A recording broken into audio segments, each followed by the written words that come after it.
Okay, once again mga kasipag. Alright, ngayon may troubleshoot tayo. Ito, Oppo A5s. So, ang issue niya, boot loop.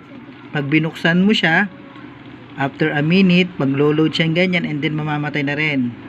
Ayan, no? So, ito troubleshoot natin yan.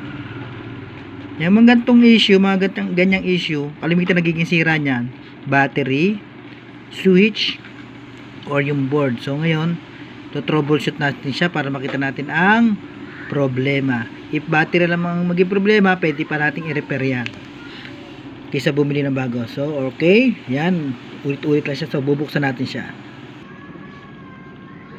Okay, mga kasipag. Ayan. Hinihinang natin yung kanyang fuse. Kasi itong possible na sira.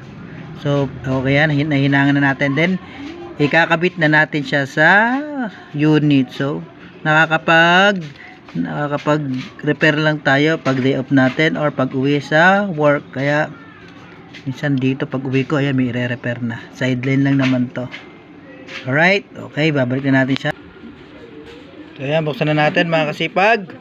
So ayan, nag-open na siya. Kanina namamatay siya. So ngayon tingnan natin kung magbo-boot loop pa siya. Alright, so tingnan natin. Ayan, kakakabit lang.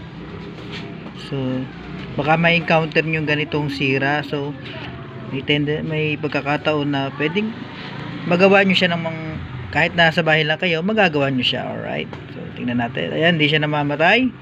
So ayan, alright, okay na. So hindi siya namatay mga kasipag. Ibig sabihin success yung ating paghihinang sa fuse. So ayan po. Okay, alright, okay na siya. Shout out kay Ma'am Net ng